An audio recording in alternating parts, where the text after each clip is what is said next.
আমাদের প্রেমের কথা চ্যানেলটির সকল প্রকারের পাঠ গল্প দেখতে আমাদের চ্যানেলটি সাবস্ক্রাইব করে পাশে থাকা বেল আইকনে ক্লিক করুন।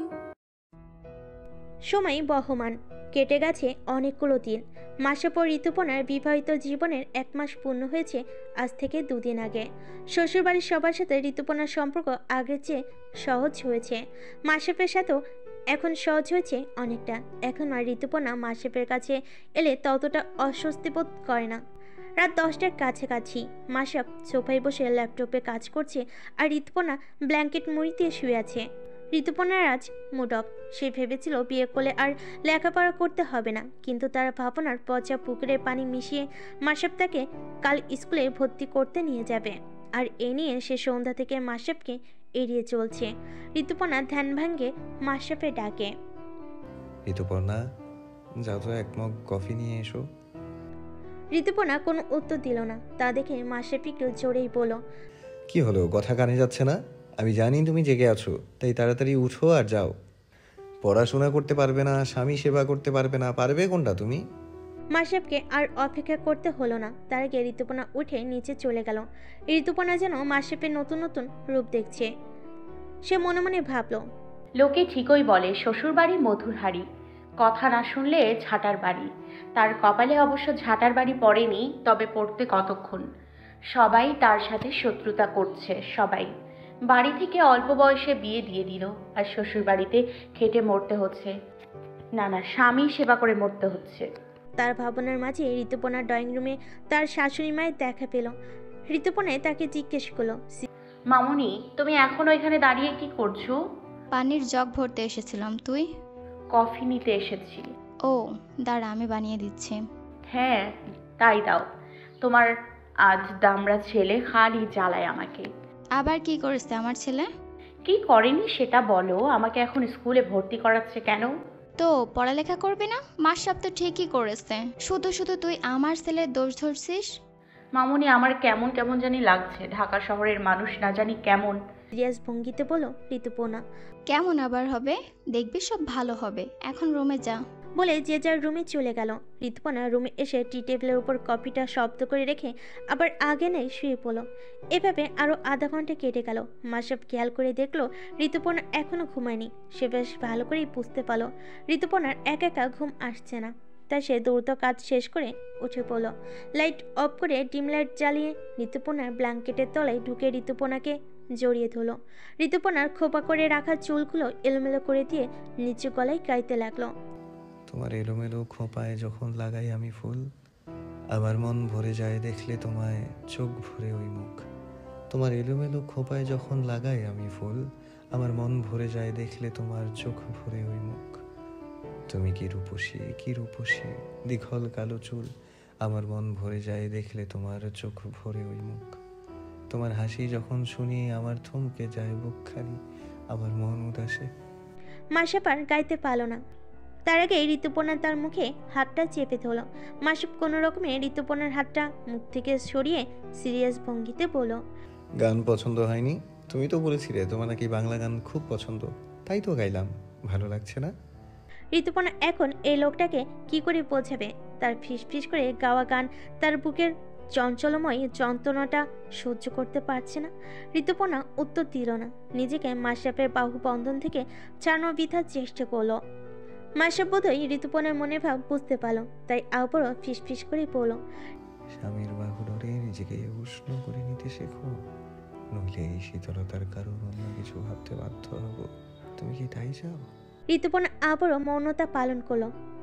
তার মাসাপের ফিস ফিস করে কথা বলাগুলো সহ্য করতে কষ্ট হচ্ছে। তা কেন বোঝে না মাশরাফ? সে একটু নড়চে উঠল, যা বুঝতে পেরে মাশরাফ বলল, এভাবে নয়, বলে ঋতুপর্ণাকে আরো শক্ত করে জড়িয়ে ধরল। ঋতুপর্ণা শান্তময়ীর ভঙ্গিতে নির্দেশ চলে গেল, কারণ সে জানে নির্দেশ গেলে তার মাসপে দেওয়া অস্বস্তি থেকে মুক্তি। ঋতুপর্ণা ঘুমিয়ে গেছে বুঝতে পেরে মাশরাফ মুচকি হাসলো। মেয়েটাকে সে অল্পতে কাবু করে ফেলতে পারে। এসব ভাবতে ভাবতেই মাশরাফ নিজেও ঘুমিয়ে পড়ল। মাশরাফ সকালে ঘুম থেকে উঠে আর ঋতুপর্ণার দেখা পেল না। খোঁজার চেষ্টাও করলো না। আর সে জানে ঋতুপর্ণা এখন রান্নাঘরে বসে ভুড়িভোজ করছে। এটা নাকি ঋতুপর্ণার টেন্ট। একটু বেশি নার্ভাস লাগলে বেশি করে খেতে হয়। মাশরাফ ফ্রেশ হয়ে রেডি হয়ে একেবারে খাবারের টেবিলে চলে গেল। সেখানে গিয়ে দেখতে পেল ঋতুপর্ণা স্কুল ড্রেস পরে রেডি হয়ে নিচে নেমেছে। আর এখন সে সবার সাথে হাতে কিচেন থেকে খাবারের বাটিগুলো এনে টেবিলে রাখছে। মাশরাফ সেদিকে একবার তাকিয়ে টেবিলে বসে গেল। তারপর সবাই একসাথে সকালে নাস্তা করে তাদের গন্তব্যের উদ্দেশ্যে রওনা দিল। আধা ঘন্টার মধ্যে ঋতুপর্ণাদের গাড়ি বিদ্যা কানুন স্কুল এর সামনে চলে এলো। ঋতুপর্ণা ও মাশরাফ একসাথে গাড়ি থেকে নামলো। প্রথমে তারা অফিস কক্ষে গিয়ে ভর্তির সকল ফর্মালিটিস পূরণ করে নিল।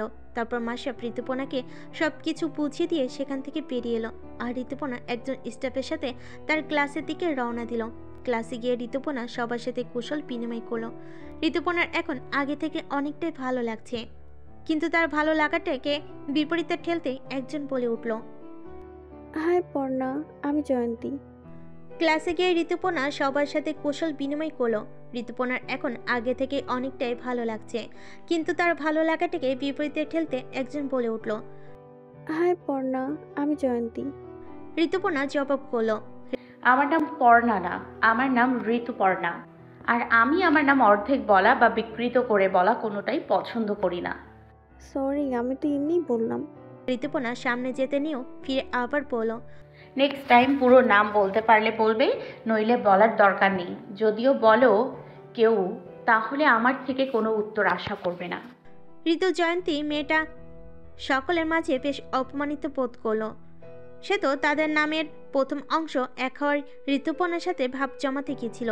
ঋতু জয়ন্তীর মনোভাব বুঝতে পেরে কয়েকজন শিক্ষার্থী তার কাজ চাপড় দিয়ে সান্ত্বনা দিল। এই সান্ত্বনা দেওয়ার ব্যাপারটাই যেন তাকে আরও বেশি ব্যথিত করলো। এমনি মেয়েটা চটপটের স্বভাবের ভালো মনের, তবে সবাই তার ভালো মনটাকে বুঝতে অক্ষম। ঋতুপর্ণার নিজের করা আচরণে নিজেকে তিরস্কার জানাতে লাগলো। হঠাৎ কিসের উপরে রাগ কার উপর ছেড়ে দিল। সে একবার ভাবলো জয়ন্তীর কাছে ক্ষমা চাইবে, তবে নিজের ইতস্তত ভাবটাকে দমিয়ে রাখতে আর ক্ষমা চাইতে পারল না। ছুটি শেষে মাশরাফি ঋতুপর্ণাকে বাড়িতে ড্রপ করে দিল। তারপর সে আবার অফিসের উদ্দেশ্যে গাড়ি নিয়ে বেরিয়ে পড়ল। ঋতুপর্ণা বাড়ির ভেতর ঢুকে ড্রয়িং রুমের সোফায় বসে পড়ল। তারপর তার শাশুড়ি মা তাকে ঠান্ডা শরবত দিতে সে সেটা পান করে উপরে চলে গেল। ঋতুপর্ণা রুমে এসে শাওয়ার নিয়ে নিল। তারপর খেয়ে এক জাম্পেশ ঘুম দিল। রাতে মাশরাফ বাড়ি ফিরে রুমে সে দেখলো ঋতুপর্ণা ঘুমিয়ে আছে। মাশরাফ ওয়াশরুম থেকে বেরিয়ে এসে দেখলো ঋতুপর্ণা এখনো ঘুমিয়ে আছে। সে ধীরে সুস্থে তার অর্ধাঙ্গিনীর দিকে একটু এগিয়ে গেল। কাছে গিয়ে একটু ঝুঁকে ঘুমন্ত রমণীর কপালে ঠোঁট ছোঁয়ালো। এই কাজটা সে প্রায়ই করে। তারপর আস্তে করে ঋতুপর্ণাকে ডাক দিল, ঋতুপর্ণা, ঋতুপর্ণা, উঠো। আরো কয়েকবার গুটি কয়েক একই শব্দ কর্ণ করে পৌঁছাতেই ঋতুপর্ণা ঘুম থেকে উঠে পড়ল। তারপর চোখ টলতে লাগলো। সে ছোটবেলা থেকেই ওড়না শাড়ি এসবে অভ্যস্ত, তাই তাকে ঘুম থেকে জেগে আর ওড়না ঠিক করে লাগলো না। মাশরাফের এই বিষয়টা খুব খারাপ লাগে। ঋতুপর্ণা কেন এত নিপুণা হলো? একটু ত্রুটি থাকতে পারত তার মাঝে, আর সেই ত্রুটিগুলো মাশরাফ ঢেকে দিত, কিন্তু তা হলো না। তাই সে সেসব চিন্তা বাদ দিয়ে ঋতুপর্ণাকে প্রশ্ন করলো, কখন ঘুমিয়েছো? বিকালে। ও আচ্ছা, যাও ফ্রেশ হয়ে আসো, একসাথে নিচে যাব। ঋতুপর্ণা ফ্রেশ হলো ঠিকই, তবে ঘুমের রেশ তখনও কাটলো না। কোনো রকমে অল্প একটু মুখে দিয়ে উঠে যেতে চাইল, তবে মাশরাফ থেকে উঠতে না দিয়ে আরও কিছু পরিমাণ খাবার মুখে তুলে দিল। সে জানে ঋতুপর্ণা পেট ভরে না খেলে মাঝরাতে খেল দেখানো শুরু করবে। তারপরে খাওয়া শেষে দুজনেই রুমে চলে আসলো। এভাবে কেটে গেল আরও কয়েকটা দিন। ঋতুপর্ণা এখন নিয়মিত ক্লাস অ্যাটেন্ড করে। প্রচুর পড়াচোর সে। মাশরাফের আদর ভালোবাসাকে মাধ্যম বানিয়ে কিভাবে আরও বেশি পড়া চুরি করা যায়, সে যেন সর্বক্ষণ সেটাই ভাবতে থাকে। আজ শুক্রবার সকাল 10টার মধ্যে সবাই নাস্তা টেবিলে বসেছে, কিন্তু সেখানে ঋতুপর্ণার দেখা নেই। হুট করে কোত্থেকে দৌড়ে এসে রান্নাঘরে ঢুকে গেল। তারপর তার শাশুড়িকে বলল, মামুনি, দুইজনের নাস্তা রেডি করে দাও তাড়াতাড়ি। কেন, কি হয়েছে? ঋতুপর্ণার শাশুড়ি বলল। ঋতুপর্ণা তার কথাকে পাত্তা না দিয়ে বলল, তাড়াতাড়ি দাও, ওদিকে দাদু একা একা বসে আছে। ঋতুপর্ণার শাশুড়ি এবার বুঝতে পারল খাবারটা কাদের জন্য। তিনি বলেন, কোথায় তোর দাদু? বাগানে। বলে তাড়াতাড়ি করে খাবারের ট্রেটা নিয়ে চলে গেল। পেছন পেছন কাজের মেয়ে মিনিও গেল পানির জগ এগিয়ে দিতে। ঋতুপর্ণা পেছন ফিরে একবার চেয়েও দেখল না কেউ একজন এক দৃষ্টিতে তার দিকে তাকিয়ে আছে। মাশরাফও বুঝতে পেরেছে ঋতুপর্ণা তার দাদুর কাছে যাচ্ছে। তাই সে তার মাকে আস্তে করে বলল, আম্মু আমি রুমে গেলাম। বলে চলে গেল। অন্যদিকে ঋতুপর্ণা দাদুর সাথে বসে বাগানেই নাস্তা করে নিল আর বাগান বিলাস করলো। বিকালবেলা ঋতুপর্ণা, শিল্পিয়া, ঋতুপর্ণা যা সহ আরও কয়েকজন মিলে ছাদে উঠল। উদ্দেশ্য ঘুড়ি ওড়ানো। উড়লও কয়েকটা। বর্তমানে ঘুড়ির অবস্থান কোনোটা গাছে, না হয় কোনোটা দূরপানে। সবাই মিলে এক একটা করে দীর্ঘ নিঃশ্বাস ফেলে নিচে নেমে এলো। মাসাব ঋতুপর্ণাকে সব জায়গায় খুঁজে রুমে ফিরে গেল। ফিরে গিয়ে দেখল মাসাব ঋতুপর্ণাকে সব জায়গায় খুঁজে রুমে ফিরে গেল। ফিরে গিয়ে দেখলো ঋতুপর্ণা শাড়ি পাল্টাচ্ছে দেখছে। মাসাব হঠাৎ ঋতুপর্ণার শাড়ি দেখার কারণটাও বুঝতে পারল না, তবে তার রাগ হলো খানিকটা। মাথাভর্তি রাগ নিয়ে সে এগিয়ে গেল ঋতুপর্ণার দিকে। ঋতুপর্ণা তখন কাপড় থেকে এক একটা শাড়ি বের করছে আর সেটা মেলে দিয়ে বেডের উপর রাখছে। যে না সে আরেকটা শাড়ি বের করতে নিবে, তখনই মাসাব তার হাতটা চেপে ধরলো নিজের হাতে। এতটাই চেপে ধরলো যে ঋতুপর্ণা যে ব্যথা পাচ্ছে সেদিকে তার খেয়াল নেই। সে নিজের মতো করে প্রশ্ন করছে, কোথায় ছিলে সারাদিন? তোমার টিকিটিও খুঁজে পাওয়া যায়। বাসায়ই তো ছিলাম। ঋতুপর্ণা হাত মোচড়াতে মোচড়াতে জবাব দিল। এতে যেন সে আরো বেশি ব্যথা পেল।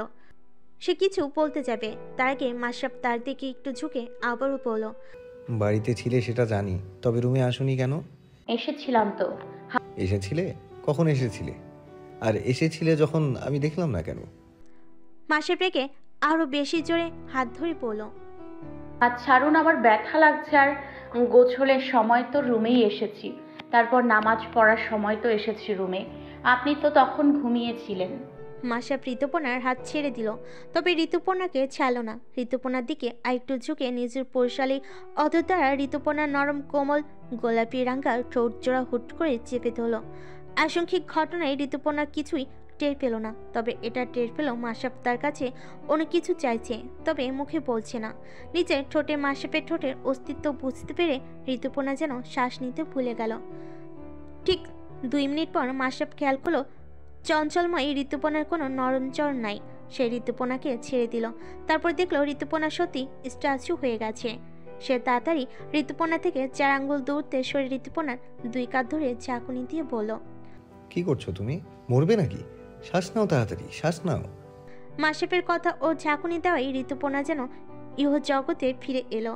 তারপর জোরে জোরে কিছুক্ষণ শ্বাস নিল। এতক্ষণে তার সম্ভিত ফিল। সে বুঝতে পারল এতক্ষণ তার সাথে কি ঘটেছে। বুঝতে পারার সাথে সাথেই লজ্জার এসে ঘিরে ধরল। সে লজ্জাবতী লাজুক লতা নেই রূপ ধারণ করে নিজেকে আড়াল করতে চাইল মাসাবের থেকে। তাই সে ঘুরে দাঁড়ালো কাবারের দিকে, আর পিছনে মাসাব হতভম্ব হয়ে দাঁড়িয়ে। সে বুঝতে পারছে না যে মেয়ে একটু আগে অজ্ঞা পেতে চলো, সে এই কয়েক সেকেন্ডে কিভাবে লজ্জা পেতে পারে। যদিও সে জানে লজ্জা নারীর ভূষণ, তবুও তার সন্দেহ হচ্ছে কিঞ্চিত। ঋতুপর্ণা এইটুকুতে যদি এমন করে, তাহলে ভালোবাসার চূড়ান্ত সময় কি করবে ভেবে পায় না মাসাব। না, তাকে ঋতুপর্ণাকে আর এড়িয়ে চললে চলবে না। তাহলে যে সে একটা সময় বুড়ো হয়ে যাবে আর ঋতুপর্ণা যুবতী থেকে যাবে। তারপর তার দাদুহার বয়সে বাবা ডাক শুনতে হবে। এসব অকাল চিন্তা বাদ দিয়ে সে ঋতুপর্ণার দিকে তাকালো। মেয়েটা আগের জায়গায় ঠিক আগে নেয় মুখ লুকিয়ে দাঁড়িয়ে আছে। মাসাব তার কাঁধ ধরে আবারও নিজের দিকে ফিরালো, তবে ঋতুপর্ণা এবার আর মাথা তুলে তাকালো না। আগের মতো চেটাং চেটাং কথাও বলল না। মাসাব মনে মনে ভাবলো, ভালোই জব্দ হয়েছে একদিনে মেয়েটা। মুখে কোনো রা নেই।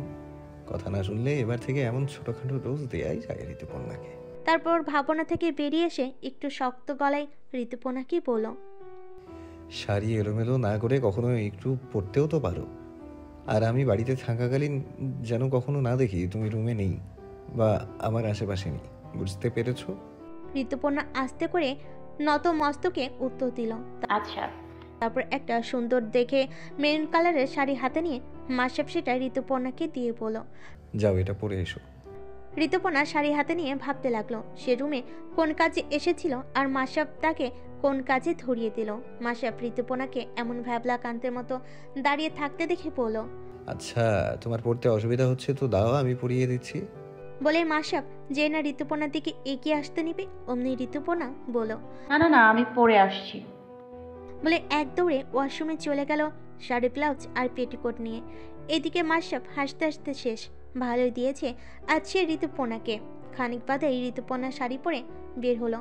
তারপর আয়নায় যখন নিজেকে দেখতে যাবে তখনই সিলভিয়ার রুমে চলে আসলো। তারপর অবাক চাহনিতে ঋতুপর্ণাকে দেখে বলল, ভাবি, আমি তোমাকে কি বললাম আর তুমি কি করলে? আমাকে ছাড়াই শাড়ি পরে নিলে। ততক্ষণে সিলভিয়ার পেছনে মাশরাফ এসে দাঁড়িয়েছে। মাশরাফের হাতে তাদের বাগানের ফোটা 3টি গোলাপ ফুল, একটা লাল, একটা সাদা আর একটা গোলাপি। ঋতুপর্ণা সেদিকে খেয়াল হলেই সিলভিয়ার সেদিকে খেয়াল হয়নি, কারণ সে মাশরাফের দিকে পিট করে রয়েছে। ঋতুপর্ণা বারবার তাকে চোখের ইশারায় পেছন ফিরে চাইতে পড়ল, তবে সে ঋতুপর্ণার ইশারাকে পাত্তা না দিয়ে ঋতুপর্ণার দিকে এগিয়ে যেতে যেতে আবারও বলতে শুরু করলো, তুমি আমাকে ছাড়াই শাড়ি পরে নিলে। আবারও কিছু বলতে নিবে তার আগে মাশরাফ পেছন থেকে বলল, কেন? শাড়ি পরতে গেলে কি তোকেও সাথে নিতে হবে? বলতে বলতে মাশরাফ রুমের ভিতর ঢুকলো। সিলভিয়া মাশরাফের কণ্ঠ শুনে একটা শুষ্ক ঢোক গিলে আস্তে আস্তে পিছু পেল, আর তারপর মিনমিনিয়ে কণ্ঠে আওড়ালো, না মানে ভাইয়া, আমাদের তো একসাথে শাড়ি পরার কথা ছিল, তাই বলছিলাম আর কি। ও আচ্ছা, অন্যদিন পরে নিস একসাথে। আচ্ছা, তোমরা কি কোথাও বেরোবে ভাইয়া? কেন?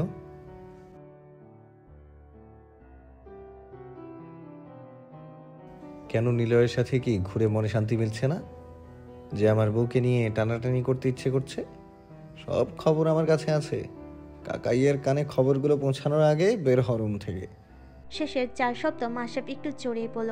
সিলভিয়া মাশরাফের শক্ত নরম অপমানে দৌড় আর না দেরি কি যেন বিড়বিড় করতে করতে রুম থেকে বেরিয়ে গেল। এতক্ষণে নীরব দর্শক ঋতুপর্ণা আস্তে করে তার মুখের কুলুপটা খুলে পড়ল। এভাবে বের করে দিলেন আপুকে? মুখে ডান হাত দিয়ে বলল, তো কিভাবে বের করব? ধাক্কা দিয়ে? না। তাহলে? আর শোনো, সিলভিয়ার সাথে আর মেশার দরকার নেই, কেমন? ঋতুপর্ণা নমনীয় কণ্ঠে আবার প্রশ্ন করলো।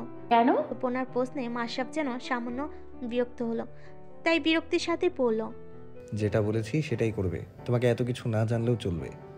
বলে এগিয়ে গিয়ে ফুলগুলো ঋতুপর্ণার খোপা করা চুলে আটকে দিতে গেল। তা দেখে ঋতুপর্ণা মাশরাফের দিকে ক্লিপ এগিয়ে দিল। অল্প কিছুক্ষণ পর মাশরাফ ক্লিপের সাহায্যে ফুলগুলো আটকাতে সফল হলো। তারপর একটা বিজয়ী হাসি হেসে ঋতুপর্ণাকে আয়নার দিকে ঘুরিয়ে পড়ল, দেখো তো কেমন লাগছে আমার বউটাকে। বউ বলাতে ঋতুপর্ণা খানিকটা থমকালো, আর তারপর নিজেকে সামলে জবাব দিল, আপনি দেখে বলুন। ঋতুপর্ণা বলতে দেরি, তবে মাশরাফের ঋতুপর্ণাকে নিজের দিক ঘোরাতে দেরি হলো না। তারপর মাশরাফ ঋতুপর্ণাকে পা থেকে মাথা পর্যন্ত একবার দেখে বলল, মাশাআল্লাহ, অনেক সুন্দর লাগছে আমার বউকে। ঋতুপর্ণা শুনল মাশরাফের কথা। সে জানতো মাশরাফ এমনই বলবে, তবুও তার মাশরাফের মুখে নিজের প্রশংসা শুনে পুনরায় লজ্জা লাগতে শুরু করলো। সাথে বর্তমান স্মৃতিতে যোগ হলো ক্ষণকাল পূর্বে ঘটে যাওয়া ঘটনা। তারপর মাশরাফও তার পোশাক নিয়ে তড়িঘড়ি করে রেডি হয়ে নিল। তারপর ঋতুপর্ণাকে নিয়ে বেরিয়ে গেল। মাশরাফ ভাবল, আজ ঋতুপর্ণার সাথে কিছুটা নিরিবিলি সময় কাটানো যাবে। কাজের চাপে মেয়েটাকে সময় না দেওয়ায় দিন দিন বকে যাচ্ছে মেয়েটা। খুব সুন্দর কাটলো ঋতুপর্ণার দিনটা, তবে পরের দিনটা একটু এলোমেলো কাটলো। পরের দিন সকালে রোজকার মতো মাশরাফ ঋতুপর্ণাকে স্কুলে ছেড়ে দিয়ে অফিসে চলে যায়। এতদিনে ঋতুপর্ণার 2টা বান্ধবী জুটেছে, মিলি আর নাতাশা। তার 3জনে একসাথেই অনেকটা সময় কাটায়। আজ নাতাশা স্কুলে যায়নি, তাই ঋতুপর্ণা ও মিলি একসাথে সময় কাটাচ্ছে। অফ পিরিয়ডে মিলি বলে উঠল, চল ঋতুপর্ণা, ক্যান্টিন থেকে ঘুরে আসি। তবে ঋতুপর্ণা এক অজানা আশঙ্কায় বেঞ্চে বসে থাকে, মিলির সাথে যায় না। মিলি একাই তার অন্য বান্ধবীদের সাথে ক্যান্টিনে চলে যায়। অন্যদিকে ইপ্তি, তুপা আর ঋতু জয়ন্তী একসঙ্গে বসে গল্প করতে থাকে। ক্লাসের সবাই সবার কাজে ব্যস্ত, ঋতুপর্ণাকে দেখার যেন কেউই নেই। তার মধ্যে ঋতুপর্ণা টের পায় তার অজানা আশঙ্কা সত্যি হয়েছে। তখনই পাশ থেকে ঋতু জয়ন্তীর গলা শুনতে পায় সে ঋতু জয়ন্তীর দিকে চেয়ে দেখল ঋতু জয়ন্তী কোনো বাদ্যযন্ত্র ছাড়াই সুরেলা কণ্ঠে গান ধরেছে, হিন্দি গান।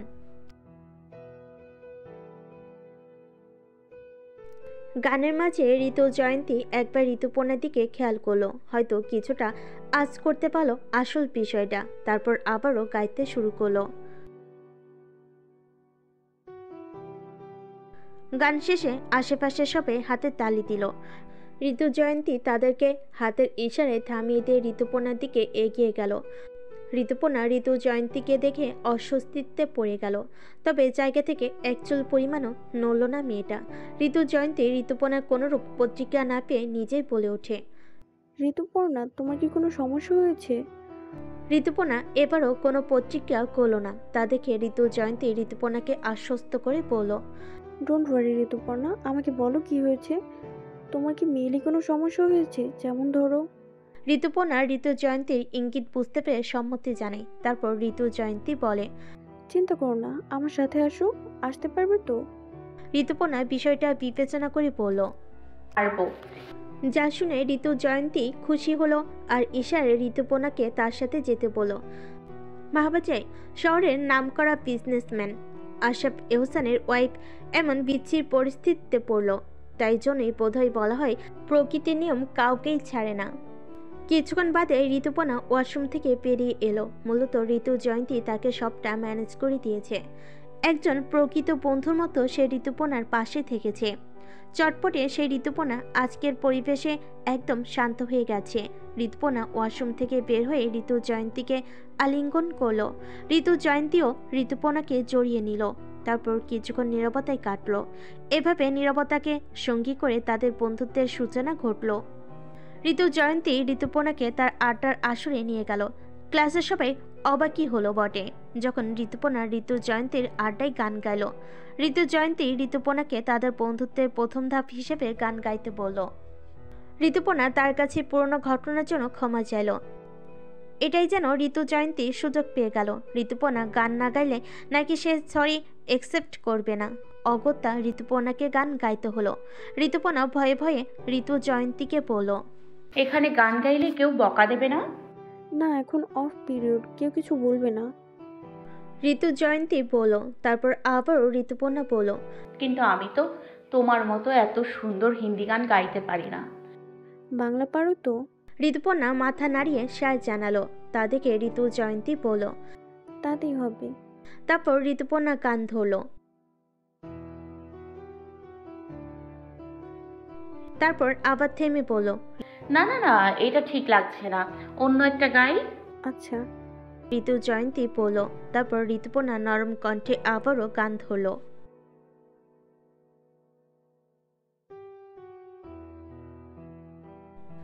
ঋতুপর্ণার গান শেষে সবাই হাতে তালি দিল।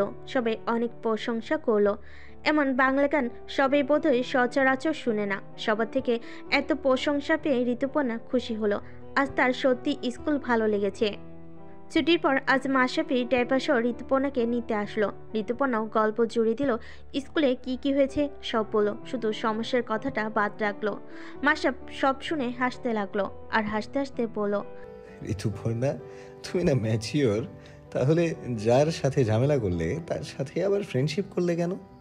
করলাম, কারণ ও আমার উপকারে এসেছে, আর উপকারীকে আমাদের জীবনে বন্ধু হিসেবে রেখে দেওয়া উচিত। ঋতুপর্ণা দেখছি সুযোগ সন্ধানী হয়ে গেছে। তা কি উপকার করলো শুনি, যার জন্য তুমি একেবারেই ফ্রেন্ডশিপ করে নিলে? মাশরাফি একটু রহস্য করে জিজ্ঞেস করলো, কি উপকার করেছে সেটা আপনার না জানলেও চলবে, আর আমি বন্ধু বানিয়েছি তাতে আপনার কি? আর আপনি একটু আগে যেন কি বলেন আমি ঝামেলা করি? তারপর একটু থেমে বলল, কথাই বলবো না আপনার সাথে। মুখ ভার করে জানালার দিকে ফিরে বলল। তা দেখে মাশরাফ সিরিয়াস ভঙ্গিতে বলল, আচ্ছা, তুমি যে গান গাইতে পারো তা আগে বলনি তো। আপনি কখনো জিজ্ঞেস করেছেন? ঋতুপর্ণা মাশরাফের দিকে চেয়ে প্রশ্ন করলো। মাশরাফ জবাব দিল, না। তাহলে আমি কি ঢাক পিটিয়ে সবাইকে বলবো যে আমি গান গাইতে পারি? না। তাহলে? কিছু না। তারপর তারা বাড়ি পৌঁছে গেল। ঋতুপর্ণা কাঁধে ব্যাগ নিয়ে বাড়ির ভেতরে প্রবেশ করলো। মাশরাফের দিকে আর ফিরে চাইলো না। রুমে গিয়েই ওয়াশরুমে চলে গেল। তারপর একেবারে গোসল সেরে ওয়াশরুম থেকে বের হলো। ঋতুপর্ণা বের হওয়ার পর মাশরাফও ওয়াশরুমে ঢুকে একেবারে গোসল সেরে বের হয়। বের হয়ে দেখে ঋতুপর্ণা একদম ঘুমে কাদা হয়ে আছে। সে ঋতুপর্ণার দিকে একবার এগিয়ে গিয়ে ভাবলো ডাক দিবে, আবার কি যেন ভেবে ডাক না দিয়ে নিজেও ঋতুপর্ণার পাশে শুয়ে পড়ল। তারপর ঋতুপর্ণার কপালে একটা গাঢ় চুম্বন এঁকে ঋতুপর্ণাকে জড়িয়ে ধরে ঘুমিয়ে গেল। ঋতুপর্ণার ঘুম ভাঙলো ঠিক সন্ধ্যার একটু আগে। বিছানা থেকে উঠতে গিয়ে দেখলো মাশরাফ তাকে জড়িয়ে ধরে ঘুমিয়ে আছে। সে জানে মাশরাফ তাকে না ছাড়লে তার ছোটার সাধ্য নেই। তাই সে মাশরাফকে আস্তে করে ডাক দিল, এই যে শুনছেন, আমাকে ছাড়ুন, আমি উঠবো। মাসাপ ঋতুপর্ণার কথা মতো তাকে ছেড়ে দিয়ে নিজেও উঠে বসলো। আর ঋতুপর্ণা ওয়াশরুমে ফ্রেশ হতে চলে গেল। ফিরে এসে মাসাপকে জিজ্ঞেস করলো। খেয়েছেন কিছু? মাসাপ উত্তর দিল। আমার বউটাকে একা রেখে আমি খেতে পারি বলো? না, পারেন না। আপনি ফ্রেশ হয়ে আসুন, আমি হালকা কিছু নাস্তা নিয়ে আসছি। বলে ঋতুপর্ণা চলে গেল। রাতে ঋতুপর্ণা ঘুমোতে গেলে মাসাপ তাকে জড়িয়ে ধরে বাচ্চাদের সুরে আবদার করে বলে, বউ আমাকে একটা গান গেয়ে শোনাও। ঋতুপর্ণা কি বলবে ভেবে পেল না, তবুও আস্তে করে বলল, এখন কি গান গাওয়ার সময় নাকি? পরে কখনো শোনাবো, এখন ঘুমান। তবে মাসাপ তা মানল না। সে মুখ কালো করে বলল, এখনই শোনাতে হবে বউ, শোনাও না। তা শুনে ঋতুপর্ণা উত্তর দিল, সবকিছুর একটা সময় থাকে, আর গান কি এমনি এমনি গাওয়া যায় নাকি? তার জন্য একটা মনোমুগ্ধকর পরিবেশ লাগবে, যেখানে গেলে আবেশে কণ্ঠে সুরেলা গান ধরা দেবে। বলে ঋতুপর্ণা কিচ্ছু বোঝার আগে মাসাপ তাকে কোলে তুলে নিল। তারপর এক হাতে দরজা খুলে বেরিয়ে গেল। ঋতুপর্ণাকে কোলে করে নিয়েই ছাদের দিকে হাঁটা ধরল। তা দেখে ঋতুপর্ণা বলল, কি করছেন কি? দেখতে পাচ্ছ না? প্রশ্নের পিঠে প্রশ্ন ঋতুপর্ণার পছন্দ হলো না, তাই আবার বলল, এখন মামুনি নিশ্চয়ই নিচে আছে, দেখে ফেলে কি ভাববে? নামান আমাকে, আমি হেঁটে যেতে পারবো। মাসাপ ঋতুপর্ণাকে না ছেড়েই বলল, ছেলে বউয়ের দিকে তাকিয়ে তাদের লজ্জায় ফেলবে এমন অবুঝ আমার মানা। ঋতুপর্ণাকে একদম ছাদে নিয়ে দোলনার উপর বসিয়ে দিল। তারপর ঋতুপর্ণাকে ওঠার সুযোগ না দিয়ে নিজেও তার পাশে বসে আলতো করে ঋতুপর্ণার কোলে মাথা রেখে শুয়ে পড়ে নেশালো কণ্ঠে বলল, আগে দেখো পরিবেশটা মনোমুগ্ধকর কিনা, তারপর গান ধরো একটা। ঋতুপর্ণা আশেপাশে তাকিয়ে দেখল, সত্যি পরিবেশটা মনোমুগ্ধকর। চাঁদ জুড়ে রয়েছে হরেক রকমের ফুলের গাছ, আর গাছে গাছে সুগন্ধ ছড়ানো ফুলগুলোকে যেন চাঁদের আলোয় আরো বেশি মোহনীয় লাগছে। পরিবেশটা সত্যি গান গাওয়ার জন্য উত্তম। তবুও ঋতুপর্ণা গান না গিয়ে মাসাপকে জিজ্ঞেস করলো, আপনি শুধু এক গান শোনার জন্য আমাকে এই রাতের বেলায় এই ছাদে নিয়ে চলে আসলেন? মাসাপ দুহাত দিয়ে ঋতুপর্ণার পেট আঁকড়ে ধরে পেটে মুখ গুজে দিয়ে বলল, তুমিই তো বললে সব জায়গায় গান গাওয়া যায় না, তাই এখানে নিয়ে আসলাম। এখন বলো গান গাইবে কি না? না গাইলে কিন্তু সারা রাত এইভাবে এখানেই পড়ে থাকতে হবে। বলে আরো জোরে পেট আঁকড়ে ধরল। ঋতুপর্ণা শুনল সবটা, তবে কিছুই বলতে পারল না। মাসাপ তার পেটে মুখ দিয়ে কথা বলার কারণে সে বারবার মাসাপের পুরুষালী ঠোঁটের স্পর্শ তার নরম পেটে পেল। মাসাপের গরম নিঃশ্বাস বারবার তার পেটে অনুভব করে পেটে যেন সুরসুরির সৃষ্টি হলো। সেই সুরসুরি যেন সারা শরীরে ছড়িয়ে পড়ল। বুকের ভিতর ঝঙ্কার তুলে দিল তার। জীবনে প্রথম কোনো পুরুষের থেকে এমন গভীর ছোঁয়া ঋতুপর্ণার ছোট্ট হৃদযন্ত্রটা সইতে পারল না। ঋতুপর্ণা সেখানে যেন বরফ হয়ে গেল, তার চলন শক্তি হ্রাস পেল। মাসাপ সেটাও বুঝতে পেরে এক সেকেন্ডের মধ্যে ঋতুপর্ণার কোল থেকে মাথা সরিয়ে ফেল। তারপর ঋতুপর্ণাকে হালকা ঝাঁকিয়ে দিয়ে পড়ল, Rituparna move, please move on করো ঋতুপর্ণা প্লিজ। বলে আরো জোরে ঋতুপর্ণাকে ঝাঁকাতে লাগলো। এবার ঋতুপর্ণার সম্বিত ফেল। সাথে সাথে সে মাসাপের থেকে সরে জোরে জোরে শ্বাস নিল। মাসাপ ঋতুপর্ণাকে নর্মাল হতে দেখে একটানে ঋতুপর্ণাকে বুকের মাঝে আঁকড়ে ধরল। তারপর ঋতুপর্ণার চুলে অধর ছুঁয়ে উন্মাদের মতো করে বলল, গাইতে হবে না তোমার গান, তুমি শুধু আমার বুকের ভেতর এভাবেই থেকো আজীবন। বলেই আরো শক্ত করে জড়িয়ে ধরল। তারপর কিছু একটা মনে পড়তেই ঋতুপর্ণাকে ছেড়ে উঠে দাঁড়ালো। তারপর অন্যদিকে ফিরে পড়ল, sorry, I am very sorry. রুমে চলো ঋতুপর্ণা, আমি তোমাকে আর জ্বালাবো না। ঋতুপর্ণা আস্তে ধীরে পড়ল। মানে? মাসাপ উত্তর দিল, আমি বুঝতে পেরেছি আমার ছোঁয়া তুমি সহ্য করতে পারো না, তোমার অনুভূতি সহ্য ক্ষমতা কম, তাই তুমি যতদিন না চাইবে আমি আর তোমাকে ছুঁয়ে দেখবো না। বলে রুমে যাওয়ার উদ্দেশ্যে হাঁটা ধরল। ঋতুপর্ণা তার বোকামি বুঝতে পারল। সে একটু বেশি বেশি করেছে সব সময়। তার তো উচিত ছিল সবসময় নর্মাল থাকার চেষ্টা করা।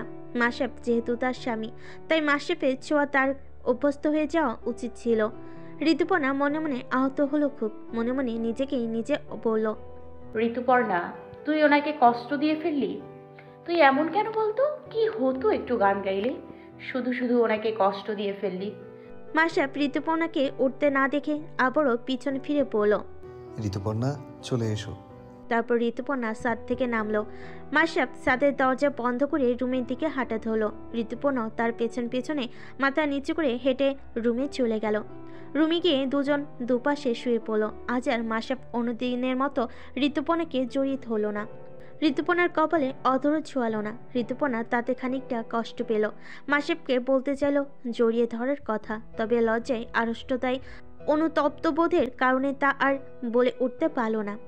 একটু আগের মনোমুগ্ধকর পরিবেশটা বদলে চারিদিকে বিষণ্ণতায় ছেয়ে গেল। দুজনের মনে বিরহের ঝড় উঠে গেল।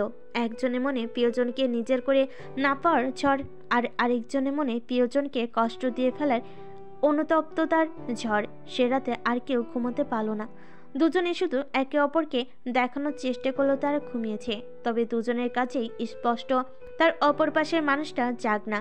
কেউ কারোর সাথে আর কোনো বাক্য বিনিময় না করে রাতটা পার করে দিল। সকালে ঘুম থেকে উঠে যে যার মতো নিজের কাজ করতে লাগলো। মাসাব যথাসম্ভব ঋতুপর্ণাকে এড়িয়ে চলার চেষ্টা করলো। প্রয়োজনীয় কথা ছাড়া সে আর একটা কথা বলল না ঋতুপর্ণার সাথে। আগের মতো আর ঋতুপর্ণাকে কথায় কাজে অস্বস্তিতে ফেলল না। ঋতুপর্ণাও আর কোনো কথা বলতে পারল না মাসাবের সাথে। তার ভুলে মাসাব কষ্ট পেয়েছে তা যেন সে মানতে পারল না। সকালের নাস্তা করে একই সাথে দুজন বেরিয়ে পড়ল গন্তব্যের উদ্দেশ্যে। মাসাব ঋতুপর্ণাকে স্কুলে নামিয়ে দিয়ে বলল, সাবধানে থেকো। যা শুনে ঋতুপর্ণার বুকে তোলপাড় শুরু হতে লাগলো। এক অজানা আশঙ্কায় বুক ভেঙে কান্না আসতে চাইল, তবে কাঁদতে পারল না। ক্লাসে যাওয়ার আগে শেষবার মাসাবের দিকে ফিরে চাইল। মাসাবের গাড়িটা তৎক্ষণে শাসা করে তার থেকে দূরত্ব বাড়িয়ে চলেছে। অন্যদিন হলে মাসাব গাড়িতে ঋতুপর্ণাকে এক হাত দিয়ে আলতো করে জড়িয়ে ধরে বলতো, সাবধানে থেকো বউ। তবে আজ বউ শব্দটা উচ্চারণ করলো না মাসাব। ঋতুপর্ণা যেন ওই বউ শব্দটাকেই বেশি মিস করতে লাগলো। ঋতুপর্ণা ক্লাসে ঢুকলো মলিন মুখ করে। তা দেখে নাতাশা বলল, কি হয়েছে ঋতুপর্ণা, মুখ গোমরা করে আসো কেন? ঋতুপর্ণা আস্তে করে উত্তর দিল, ভালো লাগছে না নাতাশা, কি করব বলো? নাতাশা উদ্বিগ্ন হয়ে প্রশ্ন করলো, কেন, কি হয়েছে? শরীর খারাপ নাকি তোমার? ঋতুপর্ণা অসহায় কণ্ঠে উত্তর দিল, নাতাশা, আমি একজনকে অনেক কষ্ট দিয়ে ফেলেছি। আমার খুব মন খারাপ লাগছে। তাকে কষ্ট দিয়ে আমি ভালো নেই। ঋতুপর্ণার কথা শুনে নাতাশা বিজ্ঞদের মতো চিন্তা করে বলল, কষ্ট দিয়ে ফেলেছো ভালো কথা, ক্ষমা চেয়ে নাও। সে যদি তোমার কাছের কেউ হয় তাহলে নিশ্চয়ই তোমাকে ক্ষমা করে দেবে। যতই হোক, ক্ষমা একটা মহৎ গুণ। ঋতুপর্ণা মনোযোগ দিয়ে নাতাশার কথা শুনল, তারপর মনে মনে বলল, হ্যাঁ, কাছেরই তো, খুব কাছের একজন। ঋতুপর্ণা পুরো একটা দিন পার করে ফেল, তবে মাথা খুঁটেও কোনো বুদ্ধি বের করতে পারল না কিভাবে স্বামীর মান ভাঙাবে। উল্টো তার ভাবতে ভাবতে বেহাল দশা। পুরো ঘটনাটা কাউকে বলতে পারছে না। যদিও একবার ভেবেছিল নাতাশাকে তার বিয়ের ব্যাপারে সব খুলে বলবে, তবে পরক্ষণে আবার মত বদলে একা চিন্তার বৃষ্টি করছে। আজ আর স্কুল শেষে মাসাব নিতে আসেনি, ড্রাইভারকে পাঠিয়ে দিয়েছে। তা দেখে ঋতুপর্ণা আহত হয়েছে খুব, তবুও কাউকে কিছু বলার ওয়ে পেল না। বাড়িতে গিয়েও মাসাবের দেখা পেল না। সে বাড়িতে ফেরেনি। ঋতুপর্ণা বাড়ি ফিরে সোজা উপরে চলে গেল।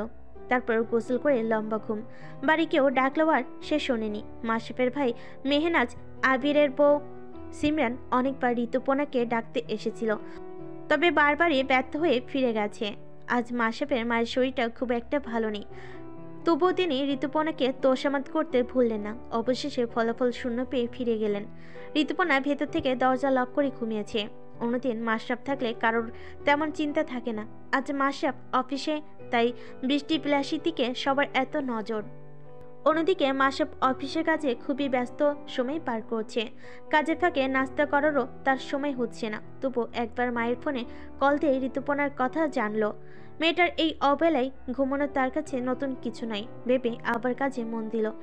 ইদানিং নতুন একটা প্রজেক্টে হাত লাগিয়েছে, সেটাই ফুলফিল করতে পারলে কোম্পানির পজিশন আরও উঁচুতে উঠবে। ঋতুপর্ণার ঘুম ভাঙলো সন্ধ্যার দিকে। উঠে সে ফ্রেশ হয়ে খাবার খুঁজে বেরোলো। এটাই তার কাজ, অসময়ে খাওয়া আর সময়ে অবহেলা করা। মাসাব রাতে ফিরে খাবার টেবিলে সবে একসাথে হলো, কিন্তু মাসাব আর ঋতুপর্ণার মধ্যে কোনো কথাও হলো না। ঋতুপর্ণা আমতা করে কিছু বলতে চাইলে মাসাব তাকে রীতিমতো এড়িয়ে চলল। রাতে ঘুমানোর সময় ঋতুপর্ণা দেখল মাসাব ল্যাপটপে মনোযোগ দিয়ে কাজ করছে।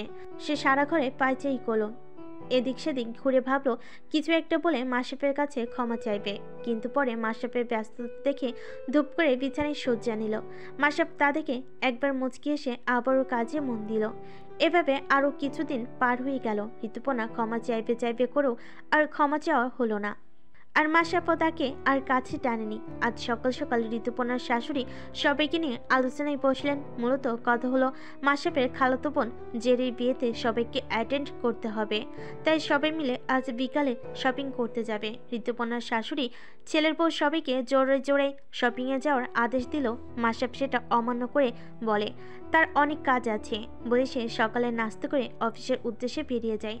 কিন্তু ঋতুপর্ণা ঠিকই বুঝতে পারে তাকে এড়িয়ে যাওয়ার জন্যই মাশরাফ শপিংয়ে না করেছে। মেহনাজ, সিমরান, শিল্পিয়া, ঋতুপর্ণার শাশুড়ি ও ঋতুপর্ণার কাকির শাশুড়ি ও তার ছেলে মেয়েরা সবাই হই হই করতে করতে শপিংয়ে চলে এলো। শুধু আনন্দ নেই ঋতুপর্ণার মনে। ঋতুপর্ণা সবসময় শাশুড়ির সাথেই ছিল, তাই তিনি একবার ঋতুপর্ণাকে দেখে বলেন, কি হয়েছে রে তোর? মুখটা এমন দেখাচ্ছে কেন? তোর বর আসেনি তাই মন খারাপ করছিস? পাগল মেয়ে, দেখ এটা কেমন লাগে। বলে তিনি একটা কলাপাতা রঙের জামদানি দেখালেন। তবে ঋতুপর্ণা সেদিকে কম মনোযোগ দিয়ে তার শাশুড়িকে বলল, মামুনি সবসময় কি তোরবর করো বলো তো? ওটা তো তোমারও ছেলে নাকি? কখনো তো বলতে পারো আমার ছেলে। ধুর, ওর কথা বাদ দে তো। বলে তিনি আরেকটা শাড়িতে হাত দিলেন। আর ঋতুপর্ণা এদিক ওদিক চোখ ঘোরা দিকে কি যেন একটা চোখে পড়ল। আর সেদিকে চোখ রাখতেই দেখতে পেল একটা ম্যানিকুইন লাল শাড়ি পরা। শাড়িটা কটন জর্জেটের। ম্যানিকুইনের শরীরে শাড়িটি যেন পৃথিবীর সকল সৌন্দর্য বহন করছে। সে একবার চোখ বুজে ম্যানিকুইনের জায়গায় নিজেকে বসালো। হ্যাঁ, পারফেক্ট লাগছে। ঋতুপর্ণার ঠোঁটে একটা মুচকি হাসি দেখা গেল। ঋতুপর্ণার শাশুড়ি আশেপাশে ছিলেন। তিনি ঋতুপর্ণাকে দেখে বললেন, কি হয়েছে? এমন চোখ বন্ধ করে হাসছিস কেন? ঋতুপর্ণা চোখ খুলে সাথে সাথে ইশারায় ম্যানিকুইনটা দেখিয়ে বলল, মামুনি শাড়িটা। বাহ, সুন্দর তো। তোর পছন্দ হয়েছে? ঋতুপর্ণা সম্মতি জানাতে তার শাশুড়ি বললেন, এর অনেকগুলো কালার আছে, তুই কোনটা নিবি বল। মামুনি লালটাই চাই। তারপর দুজনে মিলে সেম ওই রকম একটা শাড়ির সাথে ম্যাচিং অর্নামেন্টস কিনে নিল। যে যার পছন্দ মতো সব কিনলো। ঋতুপর্ণা ও মাশরাফের জন্য গায়ে হলুদ, বিয়ে, বৌভাত সব কিছুর জন্য কাপল সেট নিল। ঋতুপর্ণা দুটো লেহেঙ্গার সাথে মাশরাফের দুটো শেরওয়ানি আর শাড়ির সাথে ব্লেজার সেট। তবে ঋতুপর্ণার মুখে হাসি শুধু ওই লাল শাড়িটাই ফোটাতে পারল। ঋতুপর্ণা ভাবতে থাকলো মাশরাফকে কিভাবে খুশি করবে, কিভাবে তার অভিমান ভাঙাবে। সন্ধ্যার একটু আগে সবাই ফিরে এলো বাড়িতে। ঋতুপর্ণা আজ খোশ মেজাজে আছে। অন্যদিন হলে সে কোনো রকমে বাড়ি ফিরে ফ্রেশ হয়ে চিৎপাতন হয়ে শুয়ে পড়ত। সেখানে আজ সে শাড়িটা মেলে দেখছে বারংবার, আর তার কল্পনায় ছবি আঁকছে নিজের। শাড়ির সাথে রেডিমেড পেটিকোট ও হাফ স্লিভের ব্লাউজ। সে ভেবে নিল আজ সে দাদি ভাবিদের দেওয়া টিক্স কাজে লাগাবে। যদিও একটু ভয় লাগছিল তার, তবুও সে আজ পিছুপা হবে না। সে সব কিছু গুছিয়ে রাখলো। রাতে খাবার শেষে দুজনে একসাথে রুমে আসলো। তবে ঋতুপর্ণা মাশরাফের সাথে আর কোনো কথা বলার চেষ্টা করলো না। মাশরাফ সোফায় বসলো ল্যাপটপ নিয়ে, আর ঋতুপর্ণা আস্তে আস্তে শাড়ি গহনা নিয়ে ওয়াশরুমে চলে গেল। তারপর খুব সুন্দর করে শাড়ি পরলো, সাথে ছোট ছোট গহনাগুলো পরে নিল। মুখে প্রসাধনী বলতে চোখে কাজল আর ঠোঁটে লাল রঙের অধর রঞ্জনী। ব্যাস, এতেই ঋতুপর্ণাকে একদম জীবন্ত ম্যানিকুইন লাগছে। ঋতুপর্ণা মনে মনে ভাবলো, আপনি আর আমার উপর রাগ করে থাকতে পারবেন না। বলে ধীরে ধীরে পা টিপে টিপে ওয়াশরুম থেকে বেরিয়ে এলো। মাশরাফ তখনও কাজে ব্যস্ত। ঋতুপর্ণা আস্তে করে গিয়ে মাশরাফের পাশে দাঁড়ালো। এমন ভাব যেন মাশরাফ মাথা তুললেই ঋতুপর্ণাকে দেখতে পায়। ঋতুপর্ণা অনেকক্ষণ এভাবে দাঁড়িয়ে থাকলো। তারপর মাশরাফ ঋতুপর্ণার দিকে চাইল ঘোর লাগা দৃষ্টিতে। সেই দৃষ্টিতে ঋতুপর্ণা কিছুটা ভরকে গেল, তবু স্থির হয়ে আগের জায়গায় দাঁড়িয়ে রইল। মাশরাফ কাল বিলম্ব না করে ল্যাপটপ অফ করে সাইডে রেখে ঋতুপর্ণাকে এক টানে কোলের উপর বসিয়ে দিল।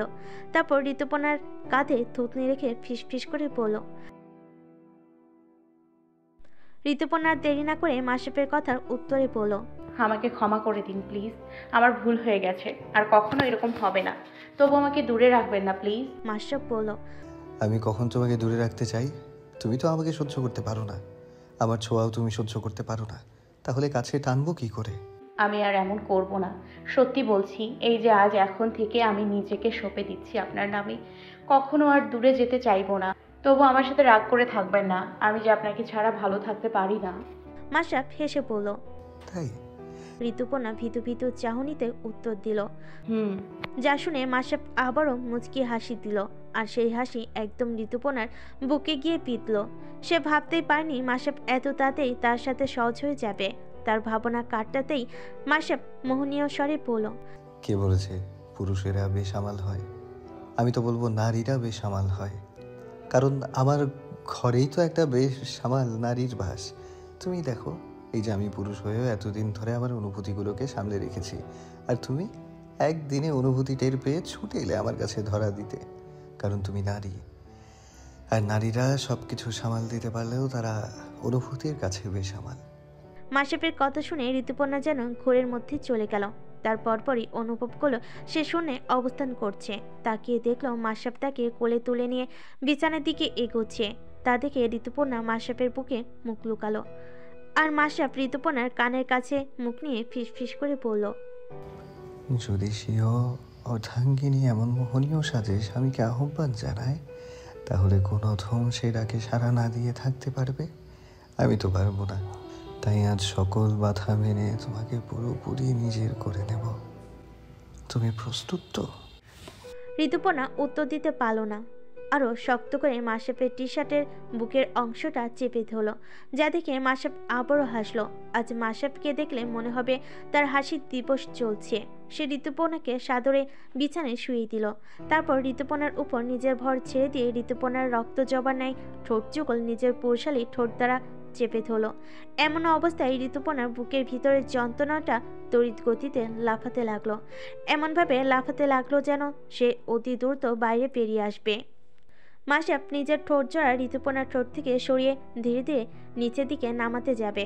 ঠিক তখনই কিছু একটা শব্দে ঋতুপর্ণার সম্বিত ফিরে। অসমে দরজা আটকানোর শব্দ। সে একবার নিজের দিকে তাকালো। হ্যাঁ, সে দাঁড়িয়ে আছে যেখানে মাশরাফ বসেছিল, ঠিক তার পাশে। তার মানে মাশরাফ তাকে কোলে তোলেনি, আর সেও বিছানায় যায়নি। তাহলে সে এতক্ষণ জেগে জেগে স্বপ্ন দেখছিল। এতক্ষণ সে যা দেখলো তার কিছুই বাস্তব নয় ভেবে নিজেকে তিরস্কার জানালো। তারপর ওয়াশরুমের দিকে নজর গেল। কিছুক্ষণ অপেক্ষা করতে দেখলো আবার ওয়াশরুমের দরজা খুলে মাশরাফ বেরিয়ে আসলো। ঋতুপর্ণা দ্রুত শাড়ির কুচি ধরে কয়েক পল এগিয়ে গেল মাশরাফের দিকে। তারপর মাশরাফের পথ আটকে পড়ল। আপনি আমাকে দেখেননি? কাকে দেখবো? মাশরাফের তেরাবেকা উত্তর, যা শুনে ঋতুপর্ণার মনে কিঞ্চিত রাগের উদয় হলো।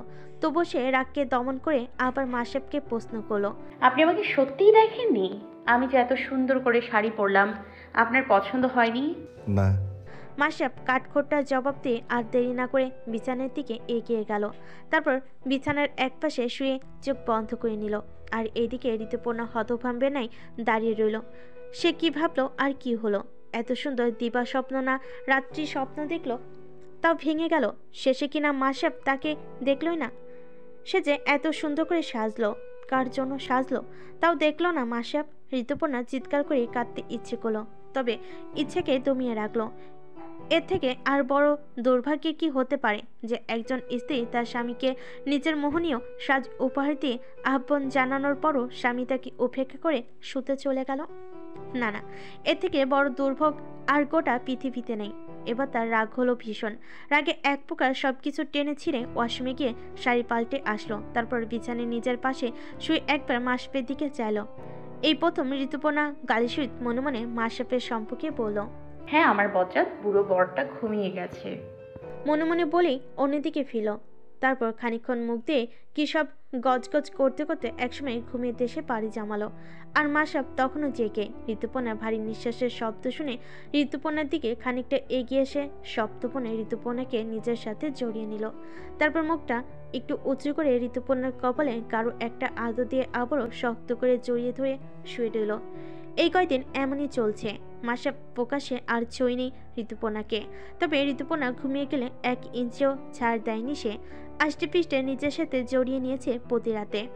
আবার সকালে ঋতুপর্ণার ঘুম থেকে জাগার আগেই তাকে ছেড়ে দিয়ে আগের জায়গায় গিয়ে শুয়ে পড়ে মাশরাফ। আর বেচারি ঘুম গাদুরে ঋতুপর্ণার টেরও পায়নি। ঋতুপর্ণা সে তো মাশরাফের অভ্যস্ত। হয়তো মাশরাফ জড়িয়ে না নিলে সে টের পেত মাশরাফবিহীন তার অস্তিত্ব। জড়িয়ে নিয়েছে বোধহয়, তাই আরামে কাটিয়েছে প্রতি রাত। সকালে উঠে ঋতুপর্ণা আর মাশরাফের সাথে কোনো কথা বলল না। নিজ থেকে এক প্রকার মাশরাফকে এড়িয়ে চলো। মনে মনে ভাবলো, যত যাই হোক আর যাব না ওই লোকের সামনে। মাশরাফ শুধু দেখলো ঋতুপর্ণার এড়িয়ে চলাটা, তবে কিছু বলল না ঋতুপর্ণাকে। মনে মনে বলল, খুব তাড়াতাড়ি তোমার মান ভাঙাবো বৃষ্টিবিলাসী, আর একটু ধৈর্য ধরো, তারপর আর কোনো অভিযোগ করার সুযোগ দেব না তোমায়। এরপর একটা মুচকি হাসি দিয়ে বেরিয়ে পড়লো রুম থেকে অফিসের উদ্দেশ্যে। ঋতুপর্ণা রেডি হয়ে নিচে ছিল। তারপর দুজনে নাস্তা করে গন্তব্যের উদ্দেশ্যে বেরিয়ে পড়লো। পুরো রাস্তায় আর দুজনের মধ্যে কোনো কথা হলো না। ঋতুপর্ণার স্কুলে আসতেই ড্রাইভার গাড়ি থামালো। তা দেখে ঋতুপর্ণা ডোর খুলে গাড়ি থেকে বেরোতে লাগলো। ঋতুপর্ণা অন্যমনস্ক হয়ে বের হতে গিয়ে যে না হুমড়ি খেয়ে পড়তে যাবে, তার আগেই মাশরাফ পেছন থেকে ঋতুপর্ণার হাত ধরে নিল আর উদ্বিগ্ন কণ্ঠে বলে উঠল, কি করছো কি তুমি? সাবধানে যাবে তো, এখনই পড়ে গেলে কি হতো ভাবতে পারছো? মাশরাফের কথা শুনে আস্তে আস্তে ঋতুপর্ণা মাশরাফের দিকে ফিরে চাইল। নিজের হাতটা মাশরাফকে ধরতে দেখে খুশি হয়ে প্রশ্ন করলো, আপনি আমার হাত ধরেছেন? মুহূর্তে মাশরাফ কি করেছে বুঝতে পেরে ঋতুপর্ণার হাতটা তড়িৎ গতিতে ছেড়ে দিল। ঋতুপর্ণা আহত নাই একবার মাশরাফের দিকে চাইল। মাশরাফ সেই দৃষ্টি অগ্রাহ্য করে ব্যস্ত হয়ে পড়ল। সাবধানে দেখে শুনে পা ফেলে ভেতরে যাও, আর নিজের খেয়াল রেখো, ওকে? ঋতুপর্ণা উত্তর না দিয়ে ভেতরের দিকে হাঁটা ধরল। তা দেখে মাশরাফ মনে মনে বলল, একটু কষ্ট পাও জান, এটা তোমার প্রাপ্য। আমাকে দূরে ঠেলে রাখার শাস্তি। জানোই তো কষ্টের ফল সুখের চেয়েও অধিক মিষ্টি। তারপর অনেকটা পথ এগিয়ে গেল। দুজন দুজনের গন্তব্যে পৌঁছে গেল। ঋতুপর্ণার ক্লাসে আসতে আজও নাতাশা মন খারাপের কারণ জানতে চাইল। ঋতুপর্ণা জবাবে বলল, তার কাছে ক্ষমা চেয়েছিলাম কিন্তু অ্যাকসেপ্ট করেনি। কি হবে এখন? ঋতুপর্ণার প্রশ্নের জবাবে নাতাশা একটু ভেবে পড়ল। তাহলে বাদ দে এইসব আর চিল কর, দেখবি সে একটা সময় নিজে তোর কাছে এসে আত্মসমর্পণ করে ক্ষমা চাইবে। ঋতুপর্ণা নাতাশার কথা শুনে মনে মনে সিদ্ধান্ত নিল সে আর মন খারাপ করে থাকবে না। তারপর থেকে ঋতুপর্ণা হাসি খুশি থাকার চেষ্টা করলো। রাতে মাশরাফ বাড়ি ফিরে ঋতুপর্ণাকে বেশ হাসি খুশি দেখতে পেল। সে কারণ খুঁজেও কোনো কাঙ্ক্ষিত কারণ পেল না ঋতুপর্ণার এত হাসাহাসি।